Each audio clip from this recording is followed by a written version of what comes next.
आज हमारा टॉपिक जो है ना, जो यूरोपियो का, भारत में जो यूरोपीय आए थे उसका थर्ड पार्ट पढ़ रहे हैं। कौन सा पार्ट पढ़ रहे हैं? Third part. आज हम देखेंगे कि डच ने जो पहली फैक्ट्री थी वो कहाँ स्थापित की, क्या किया था, वो पढ़ेंगे। उसके बाद थोड़ा सा मैं पहले वाला जो मैं बता दूं, मैंने आपको पढ़ाया था कल की पुर्तगालियों के बारे में, जो इतिहास पढ़ाया था ना कल, तो आपको वापस से रिविजन कराना है तो थोड़ा सा करवा लो कि ये था भारत। मैंने आपको बताया था, मैं ऐसे ही मैप बता रही हूँ, पहले मैंने बताया हुआ है पूरा। ये है अफ्रीका, आपको बताया था मैंने, और अफ्रीका के बाद यहाँ यूरोप है। और आपको मैं बता दूँ कि यहाँ से जो रास्ते से लोग आते थे ना, पहले अरब अरब से होकर यहाँ व्यापार जाता था, हमारा व्यापार होता था। लेकिन जब यहाँ पर आपको पता हो तुर्कों का अधिकार हो गया था, अरब और तुर्क थे ना, उसके साथ में आक्रमण हुआ और कुस्तुतनिया पर अधिकार करने के बाद यूरोप वासियों का जो व्यापार हो रहा था ना, यहाँ से अरब ही तो आए थे पहले भारत में, तो अरब यहाँ से ले जाते हैं कुस्तुतनिया, यहाँ से यूरोप में पूरा माल ये सप्लाई होता था, काली मिर्च वगैरह का। जब ये युद्ध हो गया और यहाँ तुर्कों का अधिकार हो गया था, ये रास्ता बंद कर दिया तुर्कों ने अरबों के जाने के लिए। अब अरबों का धंधा भी था, वो भी व्यापार भी चौपट हो गया, और यूरोपों के लिए वो जो व्यापार भी चल रहा था, और काली मिर्च के बिना ये रह नहीं सकते थे, स्पाइसी खाना खाते थे। इसलिए जो वास्को डी गामा ने ये खोज की थी, आपको पता हो तो, यहाँ पर आए थे वास्को डी गामा, आए पुर्तगालों का इतिहास पूरा बढ़ा दिया। पहला हमने पढ़ा था अल्मीड़ा, कौन सा पढ़ा था? अल्मीड़ा, जो पहला वायसराय बनकर भारत में आया था पुर्तगाली। उसके बाद हमने पढ़ा था अल्बुर्क, है ना, मैं पूरा शॉर्ट में नाम बता रही हूँ। अल्बुकर्क, कौन पढ़ा था? अल्बुकर्क, जो वास्तविक संस्थापक माना जाता है पुर्तगालियों का। और इन्होंने, अब मैंने बताया था कल, थोड़ा सा मैं आपको रिवीजन ही करा रही हूँ, बाकी तो मैंने पढ़ाया हुआ है। अल्बुकर्क ने करसन देव राय के साथ मिलकर यूसुफ आदिल शाह को हराया था और गोवा पर अधिकार कर लिया था। बाद में इसने सती प्रथा पर भी रोक लगाई थी। किसने? अल्बुकर्क ने प्रयास किए थे। उसके बाद आया था नीनो डी कुन्हा, कौन आया था? नीनो डी कुन्हा आया था, उसने गोवा को राजधानी बनाया और बाकी भारत के जितने भी इलाके थे यहाँ पर भी अधिकार कर लिया था। किसने? पुर्तगालियों के बाद में थोड़ा सा युद्ध हुआ। किसके बाद हुआ? अंग्रेजों के, अरबों के साथ हुआ। अंग्रेज तो आने थे ना अभी, तो अरब अरब क्या चाहते थे? अरबों का व्यापार चौपट हो गया ना इन सब की, जब यहाँ से यूरोपियों ने समुद्री मार्गों की खोज की थी, और यहाँ पर इन्होंने एक अधिकार बना लिया था। कार्टिस पद्धति थी ना, ब्लू वाटर पॉलिसी, जो नीले पानी की नीति अपनाई थी। किसने शुरू की थी? अल्मीडा ने शुरू की थी। उसकी वजह से यहाँ उनको नुकसान हो रहा था अरबों ने, तो अरबों के साथ युद्ध होके फिर क्या हुआ कि जो पुर्तगालियों की बेटी थी ना, बेथरेजा, कैथरीन बेराजा, उसकी शादी हो गई इंग्लैंड का जो राजकुमार था चार्ल्स सेकंड के साथ। तो यह बम्बई वगैरह दहेज में दे दिया और यहाँ से ये सब चले गए। कहाँ चले गए बताए? अफ्रीका में, ब्राजील में।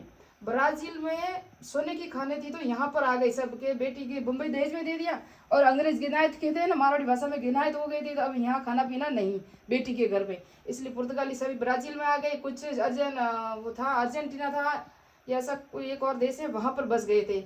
और यहाँ इनकी भाषा भी पुर्तगालियों की, जो ब्राजील में है ना, राष्ट्रीय भाषा भी पुर्तगाली भाषा है, याद रखना। तो ये यहाँ आगे हीरे हीरे नहीं सॉरी सोने का व्यापार करने लगे।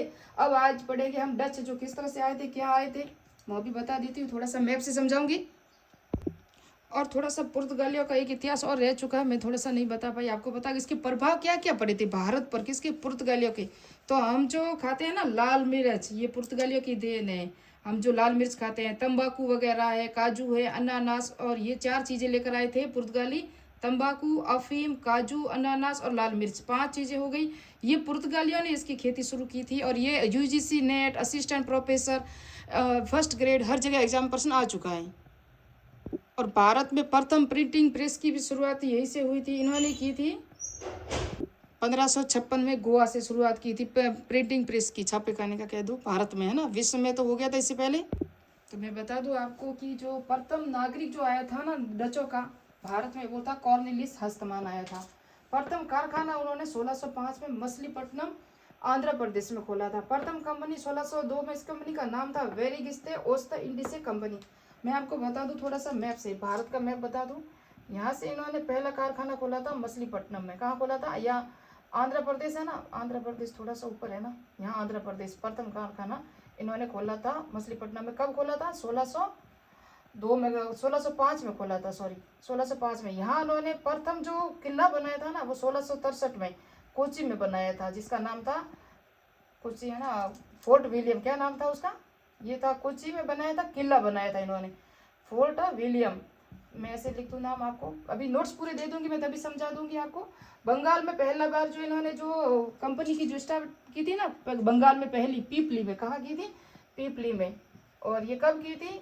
1627 में पहली जो इनकी कंपनी स्टार्ट हुई थी बंगाल में, क्योंकि ये पहली बार जो आए थे यहाँ पर आए थे, और यहाँ से इन्होंने यहाँ पर जो अपनी कंपनी बनाई, फिर इधर गए, इधर बहुत सारी बनाई पीपली के स्थान पर, फिर बालासोर भी आए, बालासोर से यहाँ इन्होंने उड़ीसा में थी एक बालासोर, उसके बाद नागपट्टनम, उसका वापस स्थान चेंज किया गया, तो उस तरह से ये धीरे धीरे यहाँ पर आ गए। लेकिन अंग्रेजों ने वापस से क्या किया कि ये बालासोर था और चिनसुरा भी यही थी, बंगाल में थी, तो चिनसुरा उन पर अधिकार करके मलका और चिनसुरा दो थी स्थान, उस पर अधिकार कर लिया था किसने, अंग्रेजों ने 1805 में, और फिर इसको अपने अधीन ले लिया था किसने, अंग्रेजों ने। तो मैं थोड़ा सा यहाँ बता दूं कि बालासोर जो थे, एक तो चिनसुरा जो ये भी डचों के अधिकार में था, और एक था मलका, ये दोनों अंग्रेजों ने 1805 में अपने अधीन लेके इसको यहाँ से भगा दिया और इनको सुमात्रा दे दिया, जहाँ इंडोनेशिया ना, यहाँ अपना स्थान बनाया और यहीं से व्यापार करने लगे, इनका भी अंत हो गया था यहाँ पर। अब अंग्रेजों का एकाधिकार हो गया, पहले इन्होंने अरबों को वगैरह भगा दिया, फिर पुर्तगालियों को हरा दिया, पुर्तगालियों को तो अफ्रीका भेज दिया, इसको पूर्व में भेज दिया।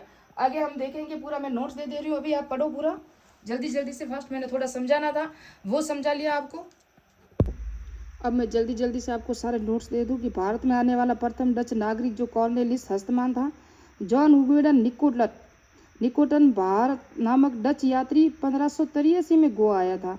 वह पूर्वी जगत की समुद्री यात्रा में इन्होंने पुस्तक लिखी थी, यानी एक लेखक था ये। भारत में डचों ने आंध्र प्रदेश में मछलीपट्टनम में की प्रथम कारखाने की स्थापना की 1605 में।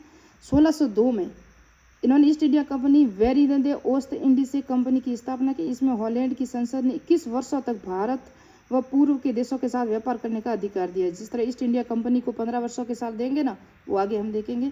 इस युद्ध व संधि करने के लिए किले बनाने, भारतीय प्रदेशों को जीतने का अधिकार भी था। भारत में शीघ्र ही डच कंपनी मसाला व्यापार का एकाधिकार भी हो गया था इसका।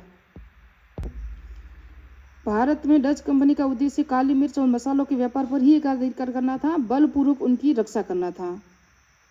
और 1605 में डचों ने पुर्तगालियों के अभियान से लिया तथा धीरे धीरे उन्होंने मसाला द्वीप इंडोनेशिया, मैंने कहा इंडोनेशिया पर भी से हटाकर अपना प्रभाव स्थापित कर लिया। और पर जो है ना, पुर्तगालियों से जो भी था वो वगैरह होता था, इसलिए उन्होंने अपना स्थान वहाँ लगाना शुरू कर दिया। 17वीं शताब्दी के पूर्व में मसालों के व्यापार में एक डचों का एकाधिकार रहा। 17वीं शताब्दी तक मसालों पर एकाधिकार रहा डचों का, पूर्व का याद रखना। भारत में व्यापार के लिए सर्वप्रथम संयुक्त पूंजी कंपनी डचों ने आरंभ की थी, सहकारी प्रणाली पर काम करती थी। मसाले आपको दिख नहीं रहा होगा अभी, मसाले ने ना इंडोनेशिया से प्राप्त होने के कारण इंडोनेशिया ही डच कंपनी का प्रमुख केंद्र बन गया था, क्योंकि वहीं से लेते थे। तो मसालों का व्यापार ज़्यादा यहाँ होता था। भारत में ज़्यादातर सूती वस्त्रों का होता था और अलग अलग बंदरगाह थे, वो देखेंगे हम कहाँ कहाँ होता था, वो थोड़ा सा वो भी देख लेना आप। और डच कंपनी का प्रमुख केंद्र बन गया था इंडोनेशिया, है ना, डच मन के मसालों के कारण। भारतीय अफीम से निर्यात भी अपना प्रभुत्व स्थापित कर लिया था। अफीम पुर्तगाल लाई थी, लेकिन अपना अधिकार स्थापित कर लिया था इन्होंने। डचों ने पुर्तगालियों से 1613 में जकार्ता को जीतकर बैक्टीनिया नामक नगर की स्थापना की। तो जकार्ता वो जो वहाँ जीत दिए इन्होंने देश प्रदेश भी। इनका मुख्यालय कहाँ था, नागपट्टनम ने। पुलिकट में 1610 में फैक्ट्री स्थापित की थी इन्होंने। पुलिकट उड़ीसा में, मैंने अभी मैप से बताया आपको। चंद्रगिरी के राजा से समझौता किया। पुलिकट में डचों ने अपने स्वर्ण पैगोडा सिक्के डाले थे। भारत में पुलिकट स्थित गोल्ड्रिया के दुर्ग के अलावा किसी डच बस्ती की किलेबंदी नहीं की थी।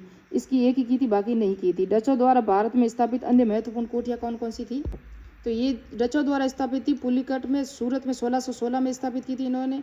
और विमलीपट्टनम, करिकाल दक्षिणी भारत में। चिनसुरा मैंने कहा बंगाल में। कोचिन जो किला, पहला किला यहाँ पर बनाया था। नागपट्टनम, कासिम बाजार, पटना, बालासोर, ये बता दिया मैंने। ये बालासोर है, देखो ये चिनसुरा है जो बंगाल में है, बालासोर जो उड़ीसा में है, और यहाँ ही उड़ीसा पर भी ही आपको बताया नागपट्टनम के दो या नागपट्टनम मुख्य केंद्र इन्होंने इसको बताया था, अपना मुख्यालय यहाँ पर बनाया था। यहाँ पर करिकाल है, ये थोड़ा सा मैप से आप देखोगे तो करिकाल की जो स्थापना यहाँ हुई थी। कोचिंग में 1663 में, फोर्ट विलियम सूरत में 1616 में, पुलिकट उड़ीसा में 1605 में, मछलीपट्टनम जो पहली थी और ये 1610 में थी पुलिकट में, याद रखना। बंगाल में प्रथम फैक्ट्री पीपली में 1627 में लगाई थी, ये भी याद रखना, है ना। और ये जो लगाई थी ना पुलिकट उड़ीसा में, इसको पहले पीपली में, फिर उसको यहाँ पर स्थानांतरित किया गया था। फिर यहाँ इंडोनेशिया, भारत के श्रीलंका और थोड़ा सा ऊपर यहाँ पर आपको बता दूँ छोटे छोटे देश है ना, वहाँ पर इसका मुख्य केंद्र हो जाएगा। यहाँ देखो तो भारत में प्रथम फैक्ट्री जो पीपली वाली बताई मैंने स्थापित की थी, और शीघ्र ही पीपली को बालासोर फैक्ट्री में इसमें ले जाया गया, वहाँ से स्थानांतरित किया गया था। फिर उसके बाद उसको वापस से पुलिकट यानी कि उड़ीसा में लाया। नागपट्टनम कोरोमंडल तट तक डचों का मुख्य केंद्र बनाया गया, यानी कि पूर्वी भाग पूरा ही था भारत का। चिनसुरा में डचों ने 1653 में गुस्ताफुस नामक किले का निर्माण करवाया था। चिनसुरा में 1653 में। 1663 में कोचिंग में किले का निर्माण किया था। 1663 में पुर्तगालियों ने पराजित कर पुर्तगालियों को हरा दिया। कोचिंग में फोर्ट विलियम नामक किले का निर्माण करवाया। बंगाल में डचों का सही व्यापार 1653 से शुरू हुआ, जिन्होंने चिनसुरा में 1653 में और ये बता दिया मैंने, और 1663 में कोचिंग में 2 जो किलों का निर्माण करवाया था इन्होंने। मैंने कहा ये अंत में 1805 में अंग्रेज डचों को चिनसुरा और मलक्का दे देते हैं और सुमात्रा टापू को देकर भारत से पूर्णतः बाहर कर देते हैं। कौन? अंग्रेज 1805 में। लेकिन इससे पहले एक और युद्ध होगा 1700 में, अभी बताऊंगी 59 में। डच भारत में नील, सोरा, सूती वस्त्र, कप, रेशम, सीसा, अफीम को भेजते थे। यहाँ से निर्यात करते थे डच, है ना, बाहर भेजते थे। नील, सोरा, सूती वस्त्र ज़्यादा जाता था यहाँ से। नील का निर्यात मछलीपट्टनम से होता था। डच लोग भारत में मुख्य सूती वस्त्र का व्यापार करते थे। डच कोरोमंडल तट पर सूती वस्त्र और मालाबार तट पर मसालों का व्यापार करते थे।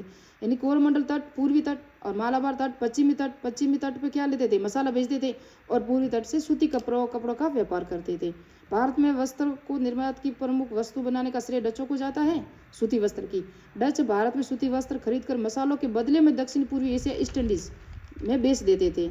17वीं शताब्दी में भारत और जावा के बीच व्यापार का प्रभुत्व डचों का था और ये सब थोड़ा सा वस्त्रों का ज़्यादा निर्यात होता था। डचों ने पुर्तगालियों को भारतीय समुद्र व्यापार निष्कासित कर दिया, लेकिन अंग्रेजों के सामने नहीं टिक पाए।